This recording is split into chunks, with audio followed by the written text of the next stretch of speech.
आज की सबसे बड़ी खबर पार्लिमानी साल का आगाज़ और उससे सदर पाकिस्तान का खिताब है, जो कि एक रिकॉर्ड बन चुका है कि आठवीं मरतबा पार्लिमानी साल से खिताब करने वाले वाहिद सदर हैं आसिफ अली जरदारी साहब।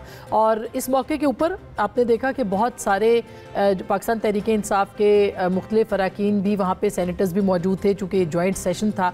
मैं ख़ुद भी वहाँ पे मौजूद थी और मेरी कुछ ऑब्जर्वेशंस भी हैं इस मौके पर। जब बहुत खिताब हो रहा था, पाकिस्तान तहरीक इंसाफ ने एहतजाज किया, खूब एहतजाज किया, बहुत सारे नारे लगाए, पोस्टर कार्ड्स उठाए और सदर साहब के ख़िलाफ़ भी नारे लगाए, इस हुकूमत के ख़िलाफ़ भी, वज़ीर आज़म पाकिस्तान के ख़िलाफ़ भी, बहुत सारे गैर पार्लिमानी नारे भी लगाए गए, लेकिन एहतजाज खूब किया। जो तादाद थी पाकिस्तान तहरीक इंसाफ की जितनी होनी चाहिए थी, यानी कि अगर देखा जाए तो 100 से 150 से ज़ायद अरकान सेनेट और कौमी असम्बली के अरकान बनते हैं, लेकिन जो मैंने ख़ुद काउंटिंग की वहाँ पे वो तकरीबन 60 से 62 के करीब लोग थे जो कि आज हॉल में मौजूद थे और उन्होंने अपने हाथ में कार्ड्स भी उठा रखे थे। शायद नेशनल टीवी के ऊपर वो कार्ड्स नहीं दिखाए गए, लेकिन उसमें इमरान खान साहब की रिहाई के हवाले से, रिलीज़ इमरान खान और उनके रिहाई के हवाले से नारे भी लगाए गए, ये पोस्टर्स दिखाए भी गए। बल्कि चंद जो अरकान असम्बली थे वो हर जो डिप्लोमेट्स की जगह बनी हुई हैं, जहाँ गैलरीज़ हैं जहाँ पे डिप्लोमेट्स बैठते हैं, उनके सामने गए और उन्होंने वो कार्ड्स जो है, प्ले कार्ड्स, वो दिखाए उनको। ज़ाहिर है कि उनकी स्ट्रैटेजी होगी, लेकिन इससे पहले हमने ऐवान में ऐसा नहीं देखा। मुख्तलिफ लोग गिरफ़्तार भी रहे हैं, तहरीक भी चली हैं, जनरल मुशर्रफ के दौर में भी हमने देखा है कि एहतजाज होते रहे, लेकिन इस तरह डिप्लोमेट्स के सामने जाके कभी भी प्ले कार्ड्स जो हैं वो शो नहीं किए गए। एक तो बहुत बड़ी तादाद में पाकिस्तान तहरीक इंसाफ अपनी प्रेजेंस इस मौके के ऊपर भी नहीं दिखा सकी।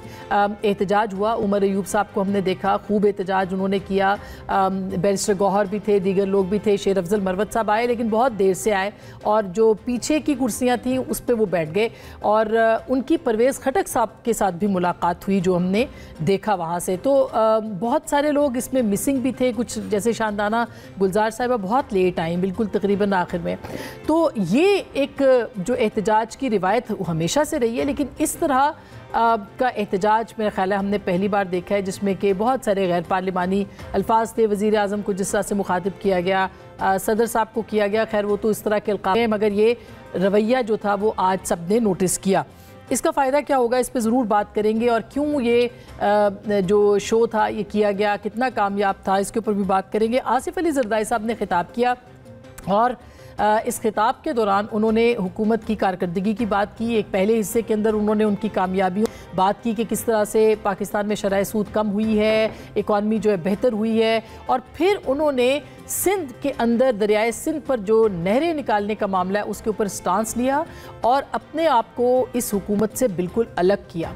ये एक बहुत ही बड़ा ऐलान था जो कि सदर जरदारी साहब ने आज की तकरीर के अंदर किया है। सिंध की भी आवाज़ उठाई, पाकिस्तान की फेडरेशन को जो लाहक ख़तरात हैं उसके ऊपर भी बात की और हुकूमत के इस फैसले से पाकिस्तान पीपल्स पार्टी ने और सदर मुमलिकत ने अपनी हैसियत में कि सदर मुमलिकत चारों सूबों की और वफाक की अलामत होते हैं, अपने आप को अलग किया। ये बहुत बड़ा सियासी मामला है। क्या कहा है उन्होंने, पहले वो सुन लेते हैं फिर इसके ऊपर बात करते हैं, ज़रा सुनिएगा। Some of unilateral policies are causing grave strain on the Federation. In particular, the government's unilateral decision to carve out some canals from the Indus River system despite strong opposition from federating units. I, as your president, cannot support. I urge this government to abandon this correct first proposal and work together with the stakeholders to come up with a viable, sustainable solution based on unanimous consensus among the federating units. To appreciate the government's efforts putting the country on a positive path, all other economic indicators have shown a healthy and sign improvement. Government should take measures to forthcome budgets to increase salaries, pension, reduce income taxes on salary class. उन्होंने कहा कि मुहिब वतन पाकिस्तानी की हैसियत से मेरी ज़ाती जिम्मेदारी है कि मैं ऐवान और हुकूमत को ख़बरदार करूँ कि आपकी कुछ यकतरफ़ा पॉलिसियाँ वफाक पर शदीद दबाव का बायस बन रही हैं। ख़ास तौर पर वफाकी इकाइयों की शदीद मुखालफत के बावजूद हुकूमत का दरियाए सिंध के निज़ाम से मज़ीद नहरें निकालने का यकतरफ़ा फ़ैसला मैं इस तजवीज़ की बतौर सदर हिमायत नहीं कर सकता। ये एक बहुत ही सेंसिटिव मामला है। इस मौके के ऊपर बिलावल भुट्टो साहब, नवीद कमर साहब, राजा परवेज़ अशरफ साहब ये उठ खड़े हुए, बल्कि जो सिंध से ताल्लुक़ रखने वाले अरकान असम्बली थे वो भी उठ खड़े हुए और उन्होंने इसको बहुत सराहा। ये इसके ऊपर आज भी एक बहुत अहम मुलाकात इस वक्त भी जो है वो चल रही है वज़ीर आज़म हाउस में।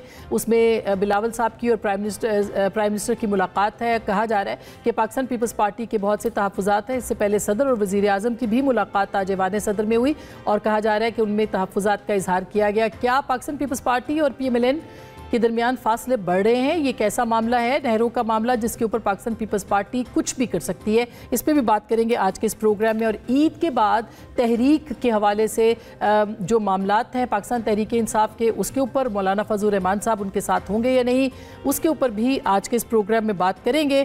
दहशतगर्दी के हवाले से मौलाना फजल रहमान साहब ने एक बहुत बड़ा और अहम बयान दिया है, उसके ऊपर भी आज के इस प्रोग्राम में बात करेंगे। परवेज़ खटक साहब की वजारत दाखिला में जो शमूलियत है, अब उनकी जो आमद है वो कितनी अहम है, इस पर